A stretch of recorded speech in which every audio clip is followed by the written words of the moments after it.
Hi guys, welcome to my YouTube channel. ఇప్పుడే నేను Baahubali the epic movie చూసి వస్తున్నా.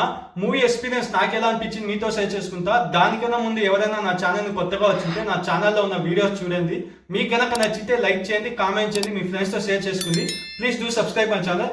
ఇక మూవీ గురించి వస్తే, మూవీ అయితే నాకు చాలా బాగా నచ్చింది. ఆ రీకట్ వర్షన్ ఏదైతే ఉందో చాలా బాగుంది. యాక్చువల్లీ నేను ఐమాక్స్లో వెళ్దాం అనుకున్నా.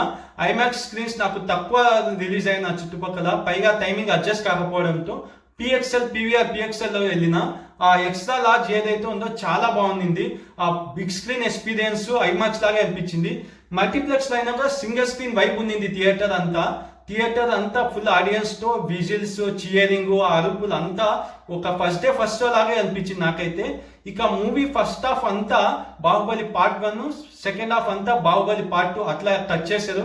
నేను స్టోరీ నారేటింగ్ వైజ్ డిఫరెంట్ ఏమైనా ట్రై చేస్తారు అనుకున్నా, లేదు. Baahubali part 1 part 2 story telling ఎలా ఉంది అలాగే ఉంది. కాకపోతే కొన్ని సీన్స్ అయితే లేపేశారు. ఫస్ట్ హాఫ్ లో చాలా సీన్స్ లేపేశారు. అదైతే మాకు క్లియర్ గా అనిపిస్తుంది. కాకపోతే వీళ్ళు back to back high moments పెట్టుకొని వెళ్ళడంతో ఆ కట్స్ పడుతున్నా కూడా మేము ఎక్కడ ఫ్లో మిస్ కాకుండా వెళ్ళిపోతాం మూవీతో. నేనైతే బాహుబలి పార్ట్ 1 పార్ట్ 2 రెండు చాలా అసలు విపరీతంగా చూశాను కాబట్టి నాకు కట్స్ అనేవి నేను ఫీల్ అయ్యాను. అక్కడక్కడ అయ్యో ఇది మిస్ అయింది అని నాకు ఆ ఫీలింగ్ అయితే అనిపించింది. ఇక వాళ్ళు కట్ చేసినాక కొన్ని చోట్ల బీజిఎం అయితే రీమాడిఫై చేశారు. అది చాలా బాగా అనిపించింది నాకు. ఇంకా రీమాస్టర్ ఆ క్వాలిటీ ఇంకొంచెం పెంచారు. ఒక ఎక్స్ట్రా సీన్ ఉంటుంది ఫస్ట్ హాఫ్ లో, ఆ బిజల్ దేవా ఎలివేటింగ్ బాహుబలి, అదైతే చాలా బాగుంది. ఆ ఎలివేషన్ యాక్చువల్లీ పెట్టి ఉంటే ఇంకా బాగుండేది. ఇప్పుడు పెట్టారు కాబట్టి నాకు అది చాలా బాగా అనిపించింది. ఈ రీకట్ వర్షన్ లోని ఎడిటింగ్ అయితే నాకు చాలా బాగా అనిపించింది. ఆ రీకట్ లో వాళ్ళు చాలా ఫ్రేమ్స్ లో ఎక్కడ మనకి ఆ ఫ్లో కట్ కాకుండా ఆ ట్రాన్సిషన్ అనేది చాలా స్మూత్ గా పెట్టారు. అదైతే నాకు చాలా బాగుంది. వాళ్ళు ఏదైతే టైం తీసుకున్నారో ఈ రీకట్ కి రీమాస్టర్ వర్షన్ కి, అదైతే మాకు ఆ క్వాలిటీ ఇంప్రూవ్ క్వాలిటీలో మనకు కనిపిస్తుంది. సో అక్కడ అయితే బాగుంది. కొన్ని ఎక్స్ట్రా బీజిఎంస్ అయితే అక్కడక్కడ నాకు యాడ్ చేసినట్టు అనిపించింది.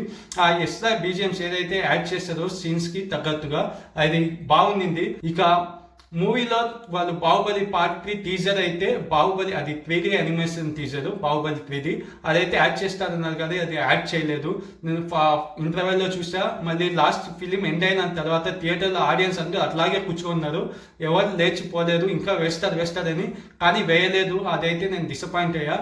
ఎందుకు వేయలేదని అక్కడ కొంతమంది మేనేజర్స్కి పోయి అడిగినా కూడా వాళ్ళకి అప్లోడ్ కాలేదంట. టీజర్ అనేది వాళ్ళకి ఇంకా అప్లోడే చేయలేదంట. అప్లోడే చేయనప్పుడు వాళ్ళు ప్రమోషనల్ అంతా యాడ్ చేస్తామని ఎందుకు చెప్పాలి? ఇదైతే మోసం అని నేను అయితే చెప్తా. వాళ్ళు ఇలా టీజర్ యాడ్ చేస్తాం, సర్ప్రైజ్ ఉంటుంది, అది ఇది అన్నారు. ఉన్నది చెప్పినప్పుడు యాడ్ చేయాలి కదా. యాడ్ అని ఎందుకు చేయలేదో నాకు తెలీదు.